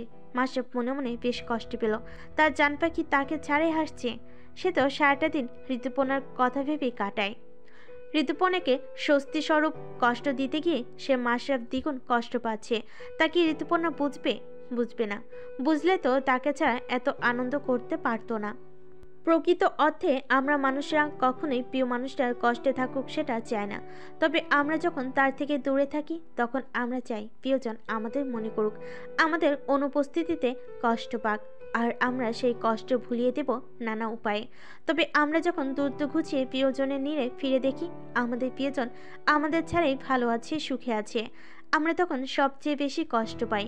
এই কষ্ট কেউ দেখতে পায় না, এই কষ্টের কোনো সীমাও থাকে না। তখন আমরা সীমাহীন এই অসীম কষ্ট নিয়ে নিজেদেরকে হাসি খুশি রাখার চেষ্টা করি। এভাবে কেটে যায় আরও কয়েকদিন। যেটি বিয়ের দিন ঘনিয়ে আসছে, সাথে আসছে আরও একটা দিন। মাশরাফ সেই দিনের অপেক্ষায় রয়েছে। এ কয়দিন ঋতুপর্ণা আর মাশরাফের মধ্যে কোনো কথা হয় না। মাশরাফ তার বিজনেস আর ঋতুপর্ণা তার পড়াশোনা নিয়ে ব্যস্ত সময় পার করছে। সামনে তার ইয়ার ফাইনাল এক্সাম। প্রতিদিনের নিয়ম ভেঙে ঋতুপর্ণা আজ মাশরাফের আগে বিছানায় গিয়ে শুয়ে পড়ল। কারণ আজ মাশরাফ পুরো ঘরে কোথাও নেই। সে জানো না মাশরাফ কোথায় গেছে, তাকে তো বলেই জানি। তাই সে নিজের মতো শুয়ে পড়ল বিছানায়। শোয়ার কিছুক্ষণ পর ঋতুপর্ণা ঘুমের অতল গভীরে প্রবেশ করলো। ঠিক তখনই মাশরাফ রুমে প্রবেশ করলো। ঋতুপর্ণাকে ঘুমন্ত অবস্থায় দেখে মাশরাফ স্বস্তির নিঃশ্বাস নিল। আর একটু অপেক্ষা করার পর মাশরাফ সপ্তপনে ঋতুপর্ণাকে কোলে তুলে নেয়। তারপর ছাদের দিকে হাঁটা ধরে। ঋতুপর্ণাকে একেবারে ছাদে নিয়ে নামিয়ে দেয়। তবে ঋতুপর্ণা তখনও ঘুমে কাঁদা। মাশরাফ ঋতুপর্ণাকে দাঁড় করিয়ে রেখে কপালে একটা ভালোবাসার পরশ দেয়। দাঁড়িয়ে থাকার কারণে ও কাঙ্ক্ষিত স্পর্শে ঋতুপর্ণার ঘুমের মাঝে কিছুটা কেঁপে ওঠে। তারপর ঠিক 12টা বাজতে মাশরাফ ঋতুপর্ণার কানের কাছে মুখ নিয়ে বলে, হ্যাপি বার্থডে সোনা বউ আমার। তুমি যে 15 ইঞ্চি থেকে 16 ইঞ্চিতে উত্তীর্ণ হয়েছ, এতে আমি খুব খুশি হয়েছি। না এবার চোখ দুটো খুলো তো দেখি। ঋতুপর্ণা মাশরাফের বলা কথা শুনে টেনে টেনে কোনো রকমে চোখ খুলো। মাশরাফ সামনে থাকায় তার ছোট ছোট চোখ দুটোতে শুধু মাশরাফকেই দেখতে পেল। মাশরাফ আবারও বলে উঠল, হ্যাপি বার্থডে ঋতুপর্ণা, এবার কেকটা কাটো দেখি। বলে ঋতুপর্ণাকে ছাদের মাঝে রাখা ছোট্ট টেবিলটার দিকে ফিরালো। ঋতুপর্ণা সেদিকে তাকিয়ে দেখলো একটা সুন্দর 2 পাউন্ডের চকলেট কেক রাখা। তা দেখে ঋতুপর্ণা আবার আশেপাশে একবার চোখ বুলালো। তারপর দেখতে পেল পুরো ছাদটা সুন্দর করে ডেকোরেট করা, বেলুন দিয়ে সাজানো, রঙিন লাইট করা, যা রাতের বেলাতে আরো সুন্দর লাগছে। সেই দোলনাটাও সুন্দর করে সাজানো ফেরি লাইট দিয়ে, যেখানে তাদের মনোমালিন্য হয়েছিল। সবকিছু দেখে ঋতুপর্ণা বুঝে গেল মাসাব আজ তার জন্মদিন পালন করার উদ্যোগ নিয়েছে। এদিকে মাসাব ঋতুপর্ণাকে সবকিছু ঘুরে দেখাতে দেখে তৃপ্তির হাসি হাসলো। মাসাব ভাবছে, এবার তোমার অভিমান উড়ে পালাবে জান, আর কোনো কিছু আমাদের মাঝে দূরত্ব তৈরি করতে পারবে না। কিন্তু মাসাবের চিন্তা ভাবনাকে মিথ্যা করে ঋতুপর্ণা মলিন সুরে বলল, আমাকে না জানিয়ে কেন এসব করেছেন? মাসাব একটু এগিয়ে গিয়ে ঋতুপর্ণাকে এক হাতে জড়িয়ে নিয়ে বলল, তোমাকে সারপ্রাইজ দিতে চেয়েছিলাম তাই বলিনি। কেন পছন্দ হয়নি? পছন্দ হওয়া আর না হওয়া বড় কথা নয়।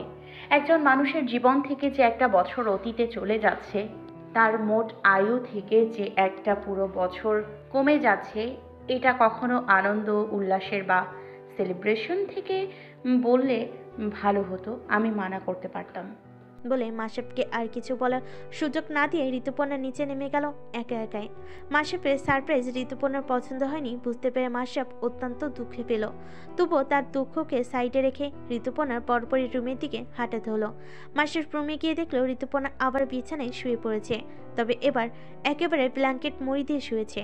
মাসাব আর দেরি না করে ঋতুপর্ণার পাশে গিয়ে ব্ল্যাঙ্কেটের উপর দিয়ে ঋতুপর্ণাকে জড়িয়ে ধরে। তারপর বলে, শোনো জান পাখি, মানুষের জীবন ক্ষণস্থায়ী নাকি দীর্ঘস্থায়ী সেটা বড় বিষয় না। বড় বিষয় হলো সৃষ্টিকর্তা যাকে যতটুকু আয়ু দিয়েছে তার সেটুকু আয়ুতেই প্রিয়জনের সাথে, পরিজনের সাথে আনন্দ করে পুণ্যের সাথে জীবনটাকে উপভোগ করে কাটাতে হয়। নশ্বর মানুষ তো একটা সময় ধীরে ধীরে মৃত্যুর দিকে ধাবিত হবে। তাই বলে আমরা কি মরে যাব বলে বাঁচার স্বপ্ন দেখব না? নাকি প্রতি বছর একটু একটু করে আমরা মৃত্যুর দিকে এগিয়ে যাচ্ছে বলে বর্তমানে উপভোগ করব না? মাসাব অবশেষে ঋতুপর্ণার কোনো উত্তর না পেয়ে আবার বলল, কি হলো, কথা বলছো না কেন? আমার উপরে রাগ এখনো কমেনি? মাসাবের আহত সুরের কথা শুনে ঋতুপর্ণা এবার আস্তে করে মুখ খুলল। তারপর বলল, না, আমি আপনার উপর রাগ করে নিই। এখন আপনি ঘুমিয়ে পড়ুন, অনেক রাত হয়েছে। মাসাবের ঋতুপর্ণার কণ্ঠটা শুনে বুকের ভিতর স্যাত করে উঠল।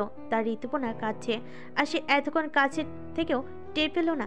মাসাব একটানে ঋতুপর্ণার শরীর থেকে ব্ল্যাঙ্কেটটা সরিয়ে ঋতুপর্ণাকে কাছে টেনে বলল, কাঁদছো কেন জান পাখি?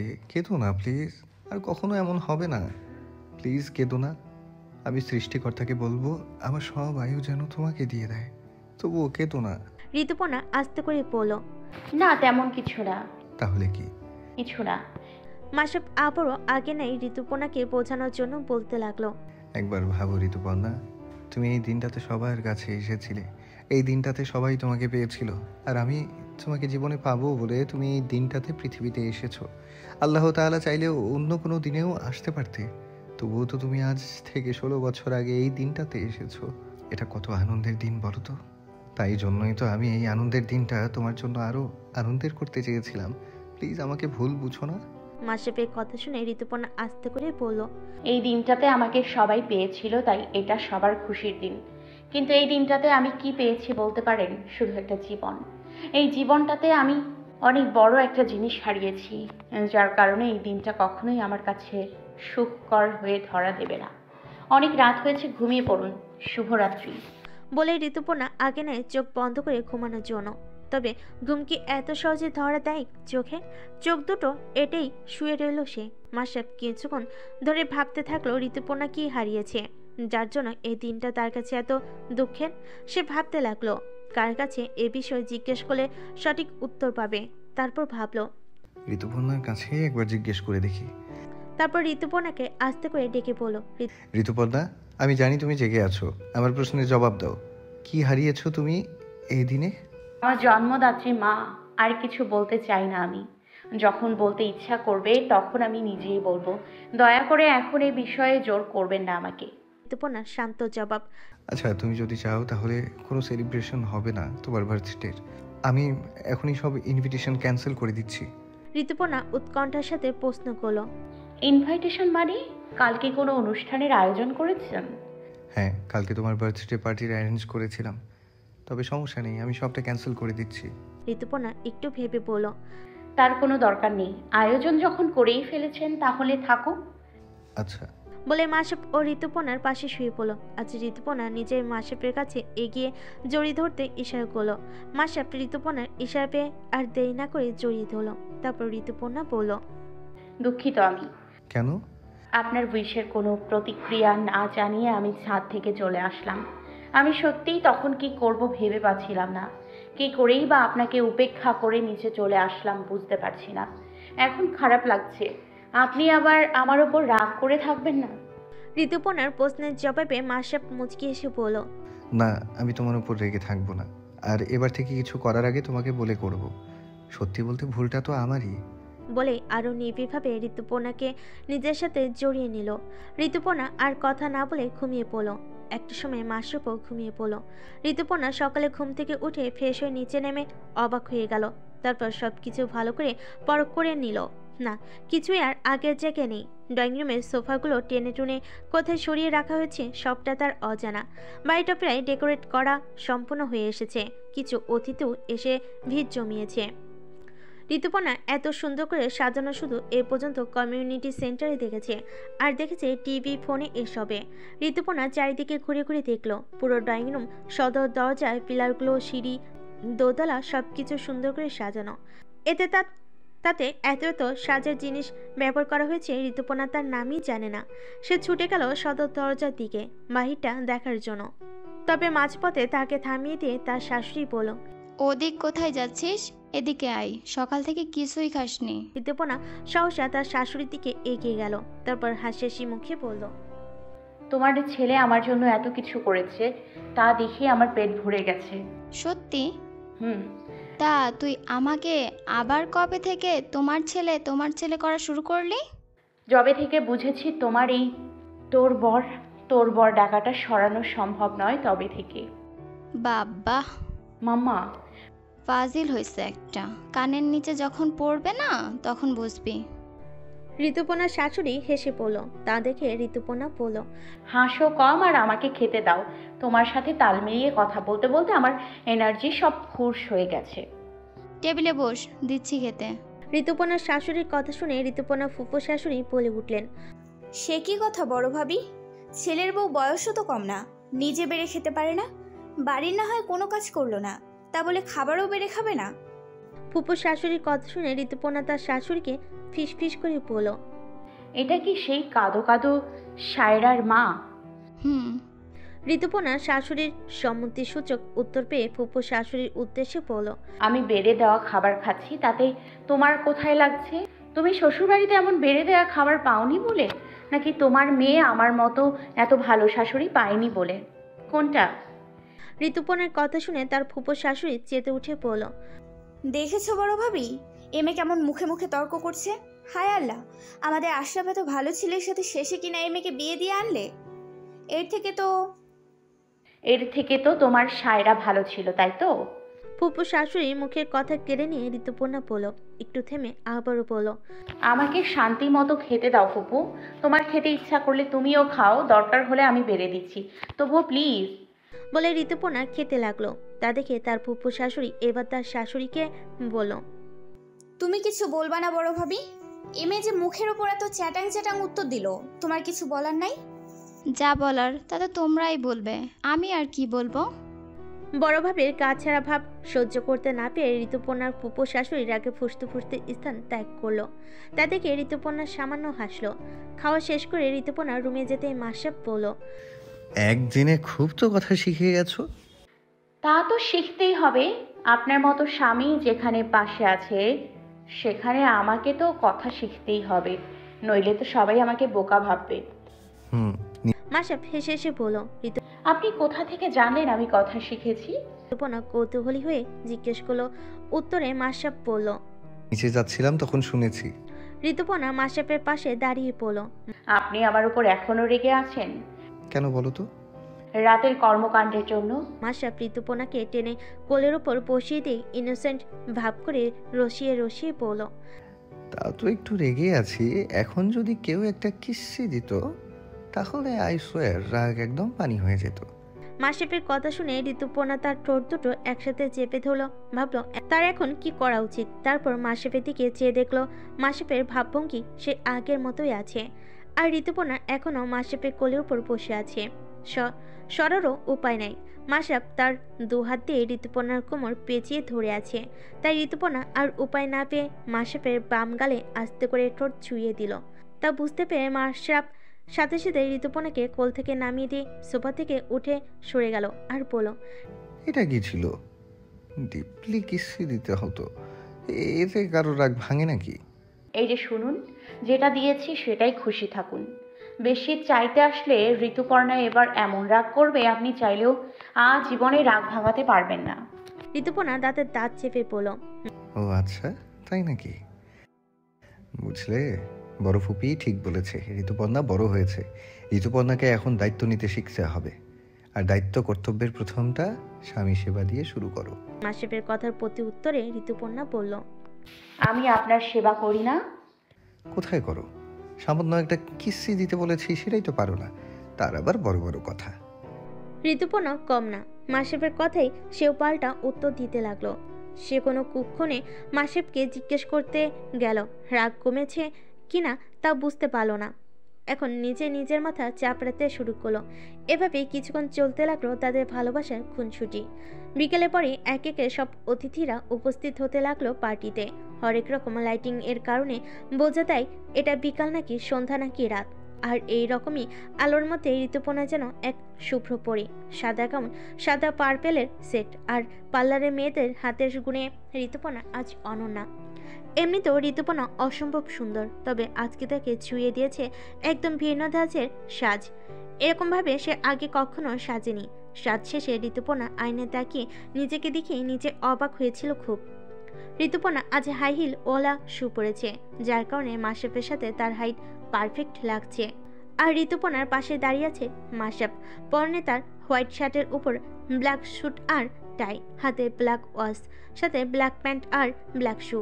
বলতে গেলে দুজনে আজ সেই সুন্দর শোপিসটার মতো, যেটাতে একজোড়া কাপল পুতুল দাঁড়িয়ে থাকে। একটা সাদা গাউন পরে মেয়ে পুতুল ও মাসেফের ড্রেসআপের বর্ণনার মতো একটা ছেলে পুতুল। আজ মাসেফ ও ঋতুপর্ণা ঠিক তেমনই লাগছে। সব গেস্টরা ঋতুপর্ণার রূপে তারিফ করলো, সাথে মাসেফ ও ঋতুপর্ণার জুটিকে মণিকাঞ্চন জোড়ার সদৃশ্য প্রশংসা করলো। পার্টিতে ঋতুপর্ণার সকল কাছের মানুষজন, যেমন ঋতুপর্ণার গ্রামের বাড়ির সবাই, গ্রামের কয়েকজন বান্ধবী সহ সকল নতুন বান্ধবীদের ইনভাইট করা হয়েছে। তাছাড়া মাসেফদের সকল আত্মীয় স্বজন, বিজনেস পার্টনার, এমপ্লয়ি সবাই ইনভাইটেড। ঋতুপর্ণা তার এত কাছের মানুষদেরকে দেখে বুঝতে পারছে না কার সাথে কোন কথাটা বলবে। তার উপর তার মাথায় বিগড়ানোর জন্য বান্ধবীদের মাঝখানে মালিনকে দেখতে পেল। ঋতুপর্ণা বুঝতে পারল না মালিনকে কে ইনভাইট করলো। ভাবলো পরে মাসেফকে জিজ্ঞেস করে নিবে। মালিনকে শর্ট ওয়েস্টার্ন পরা দেখে ঋতুপর্ণা মনে মনে ভাবলো, আমার বার্থডে পার্টিতে আমি এমন পোশাক পরেছি যেখানে পোশাকের কারুকাজে শরীরের ভাঁজ অস্পষ্ট, আর সেখানেই এই মেয়েটা কেমন হিন্দি সিনেমার নায়িকাদের মতো সেজে এসেছে। ঋতুপর্ণাকে অন্য মনস্ক দেখে ঋতু জয়ন্তী বলল, কি রে ঋতুপর্ণা, তোর মন কোন দিকে? ঋতুপর্ণা কোনো রকমে ঋতু জয়ন্তীর কথাটা এড়িয়ে গেল। ভাবলো পরে সবার সাথে মালিন নামক এক টপিক নিয়ে আলোচনা করবে। ঋতুপর্ণা তার বাড়ির সবার সাথে কথা বলার এক পর্যায়ে দেখতে পেল তার দুই গুপ্তচর তার কথাকলিকে নিয়ে হাজির। শ্রান ও সেজুথি তাকে জন্মদিনের উপহার হিসেবে পাখি জোড়া দিয়েছে। ঋতুপর্ণা খুশি হলো খুব। সে তো আগে থেকে কথাকলিকে নিজের কাছে রাখতে চেয়েছিল, তবে ভাই বোনের মন খারাপের কথা ভেবে আনেনি। এখন যখন তার নিজেরাই দিতে চাচ্ছে, তখন ভাবলো সুযোগটা লুফিয়ে নি। আজ আর ঋতুপর্ণা গুপ্তচরের কাছে বাড়ির কোনো খবর চাইল না। চাইলেই হয়তো অনাকাঙ্ক্ষিত কিছু জানতে পারত। এত কিছুর মাঝে ঋতুপর্ণার কিছু একটা খালি খালি লাগলো। এত আনন্দের মধ্যে কিছু একটা শূন্যতা রয়েছে চাপা কষ্ট। কিন্তু তার মন বেজার দেখলে মাসেফ কষ্ট পাবে ভেবে মুখে হাসি ফুটিয়ে রাখলো। আজও তার সুবর্ণা আপু আসেনি। সেই পৃথিবীর সবার প্রিয় হলেও আপুর প্রিয় কখনো হতে পারেনি।